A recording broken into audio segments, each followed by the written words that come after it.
माननीय महापौर श्रीमती मालती राय जी, श्रीमान आनंदराव पाटिल जी, अतिरिक्त सचिव शिक्षा साक्षरता भारत सरकार, प्रोफेसर दिनेश सकलानी जी, निदेशक एनसीईआरटी श्रीमती अर्चना अवस्थी जी, प्रोफेसर दीपक पालीवाल जी, इस अवसर पर समस्त आगंतुक अतिथिगण, प्यारे मित्रों, पत्रकार साथियों, ये भी सुखद संयोग है यशस्वी प्रधानमंत्री श्रीमान नरेंद्र मोदी जी द्वारा 2015 से कला उत्सव प्रारंभ करवाने का निर्णय किया गया और इसी के माध्यम से हमारे स्कूली जीवन में विद्यार्थियों की कला को पहचानना, उनकी प्रतिभा को आगे बढ़ाना, निखारना और अनेकता में एकता भारत की विशेषता, सांस्कृतिक रूप से हमारी ये बहुत समृद्ध विरासत रही है और इतने बड़े विविधता वाले देश में एक अंतरंग सांस्कृतिक धारा जो बह रही है, उस धारा के माध्यम से दुनिया में वैसे भी भारत की एक अलग पहचान है और ऐसे में कला की अगर बात कहें तो हमारे लिए हमारे देश की अतीत के ऐसे कई सारे पक्ष, शिक्षा साक्षरता भारत सरकार, प्रोफेसर दिनेश सकलानी जी, निदेशक एनसीईआरटी श्रीमती अर्चना अवस्थी जी, प्रोफेसर दीपक पालीवाल जी, इस अवसर पर समस्त आगंतुक अतिथिगण, प्यारे मित्रों, पत्रकार साथियों, ये भी सुखद संयोग है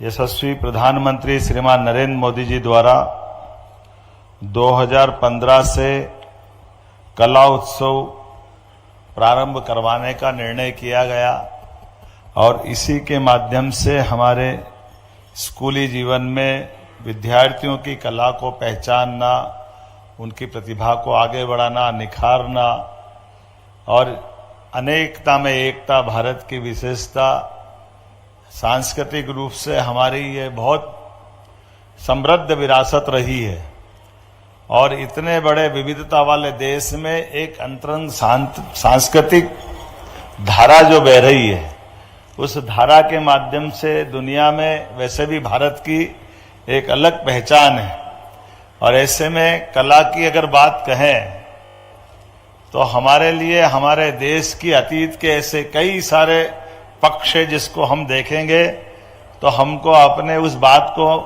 उस रूप में देखने का एक अलग आनंद भी आएगा और उस रहस्य से भी परिचित होंगे। जैसे हमारे जीवन के अंदर दुनिया के 200 से ज्यादा देश हैं, लेकिन एकमात्र देश भारत ऐसा है जहां पर व्यक्ति अगर मर गया तो मरने के बाद उसको कभी भी मर गया ऐसा शब्द नहीं लगाएंगे, उसके लिए कहा गया कि शांत हो गया।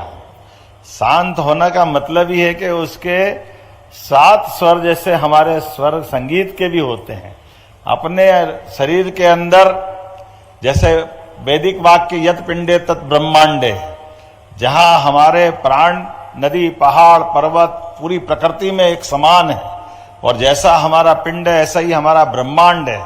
इस बात को समझने के लिए अतीत के काल से अगर किसी को जाना जाता है तो हमारी सनातन संस्कृति को जाना जाता है। हमें इस बात का गर्व है। इसलिए हमारे देवी देवताओं को भी अगर देखें तो मुझे इस बात का गर्व है कि भगवान कृष्ण कंस को मारने के बाद भी अगर शिक्षा ग्रहण करने आए हैं तो मध्य प्रदेश की इस धरती पे आए, महर्षि सांदीपनि आश्रम में उनने अपना शिक्षा अध्ययन का काल पूरा किया और कलाओं में भी 64 कला 14 विद्या, अगर इस सब में कोई निष्णात हुआ है तो वो एक ही नाम है जिनको जीते जी श्री कृष्ण वंदे जगत गुरुम, जिनको जीते जी शिष्य को गुरु के समान दर्जा अगर मिला है तो अपनी इस गुरुकुल पद्धति के माध्यम से मिला है। और हमने सबने देखा है कि अपने जीवन काल में भगवान कृष्ण के माध्यम से उनने अपने जीवन के विविध पक्षों को विविध समय अलग अलग प्रकार से जिया है। हम उनकी एक कला बांसुरी वादन में देखते हैं, उसका आनंद हमको आता है। योग विद्या के माध्यम से वो सुदर्शन चक्र धारण करते हैं, वो एक रूप ध्यान में आता है। विराट स्वरूप की बात भी जब कही जाती है, या महाभारत के उस भीषण युद्ध में उनकी अपनी दक्षता के बलबूते पर ये एक ऐसा पक्ष आता है जो अपने जीवन काल में विद्या और कला दोनों का संयुक्त प्रकटीकरण है।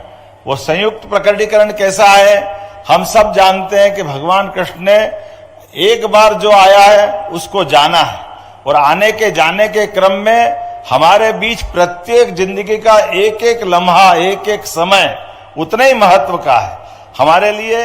एक नहीं, ऐसे अनेक उदाहरण उनके बलबूते पर हमारे माध्यम से, भगवान कृष्ण के माध्यम से दिखते हैं। आपके यहां पर भी इस कला उत्सव के माध्यम से आपने भी वो सारी व्यवस्थाओं को जोड़ने का प्रयास किया माननीय मोदी जी के माध्यम से। कितना अच्छा लगता है कि कथकली की बात भले होती है, लेकिन भगवान कृष्ण हो और अलग अलग देवी देवताओं की पूरी कथा सुनाने के लिए नृत्य शैली से भी कथा की जा सकती है। ये हमारी कितनी अच्छी परंपरा है। ऐसे ही श्रीमद् भागवत बैठ करके पारायण कराने की पद्धति तो हमने सुनी होगी, लेकिन नारदी संकीर्तन के माध्यम से वो भी कोई भागवत होती है। ये भागवत अगर दिखाई देती है तो ये हमारे यहाँ दिखाई देती है। हमारे लिए एक नहीं, ऐसे कई उदाहरण भरे पड़े हैं, जिन उदाहरणों के माध्यम से अतीत से काल के इतिहास को जानने का। लेकिन भोपाल में अगर बात कर रहा हूं तो राजा भोजपाल याद करता हूं, राजा भोज याद करता हूं। हमने सबने एक मुहावरा सुना होगा, वो मुहावरा गलत है। मैं आपको उसका अतीत का इतिहास बताना चाहूंगा। मुहावरा कहते कहां राजा भोज और कहां, अब ये इसी प्रकार का एक उदाहरण है जो मैं बताना जा रहा हूं। ये मुहावरा गलत है। मुहावरा का अतीत का इतिहास ये है कि राजा भोज अपने पूर्ववर्ती जिनके माध्यम से उनने अपनी सत्ता पाई थी, सिंधुराज ने अपने मूल बेटे उनके, वास्तव में उनका तो जो मूल बेटा है वो अपना सिंधुराज का बेटा था। बहुत यशस्वी राजा थे जिसका नाम है राजा मुंज। राजा मुंज वो व्यक्ति है जिसने बहुत पराक्रम पुरुषार्थ से अपना साम्राज्य खड़ा किया था। भोज के पिताजी के साम्राज्य को बढ़ाया था, लेकिन वो उनका सगा पुत्र नहीं था, वो गोदी पुत्र था, ओरस पुत्र था, घास में मिला था। लेकिन काल के प्रवाह में जब भोज हो गए तब भी उनके पिता सिंधुराज ने अपने भले दत्तक पुत्र को पहली गद्दी उसी को दी, और गद्दी देने के बाद उसको अपना सारा साम्राज्य देकर के आगे बढ़ाने का मौका दिया। लेकिन एक गलती हो गई भोज से, मुंज से, जब उनने एक अपनी असावधान व्यवस्था के आधार पर युद्ध लड़ लिया और एक युद्ध में उनका प्राणांत हो गया। महापराक्रमी राजा की दुर्दशा युद्ध में ऐसी हुई कि जो कभी उस काल में युद्ध में किसी युद्धबंदी राजा के साथ नहीं होती थी। लेकिन उस दुर्दशा के बाद भी राजा भोज जब थोड़े से बड़े हो रहे तो ये बहुत सारी विधा के जानकार है, लिखने के, पढ़ने के, आयुर्वेद के, कविता के, साहित्य के, श्रृंगार के, सब प्रकार के गुणों से युक्त। तो जब मालूम पड़ा कि भोज शांत होकर राजा ये मुंज शांत हो गए और राजा भोज को मौका मिला और सेना ने कहा कि अपने को बदला लेने जाना है, तो बदला लेने के मन में, इनकी मन में जो दूसरे कलाओं के या दूसरे गुण थे, तो इनको वो युद्ध का एहसास ही नहीं था। तो इनके सामने एक नाटक दिखाया गया। उस नाटक में वापस वो सारी कलाओं के माध्यम से दृश्य दिखाया गया जिसके माध्यम से भोज को राजा मुंज के साथ हुए अपमान की और उनकी सेना की पराजय की पूरी प्रस्तुति दिखाई गई। उस प्रस्तुति के बलबूते पर राजा का खून खोल उठा और उसने एक साथ युद्ध किया दो बड़ी बड़ी सेनाओं से।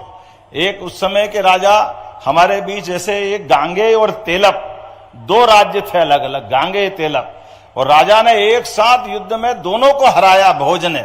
इसलिए उस समय कहावत चल गई, कहां राजा भोज कहां गांगे तेलप। धीरे धीरे करके राजा भोज का पराक्रम अपभ्रंश में गलत हो गया। तो मेरा आपसे निवेदन है, आगे ये कभी कोई मुहावरा बोले तो संशोधन भी कर देना। वो बहुत बड़ा उनका पराक्रम का इतिहास जुड़ा हुआ है। जाने अनजाने हमसे गलती हो जाती है, लेकिन कला की क्या महत्ता मैंने बताने का प्रयास किया।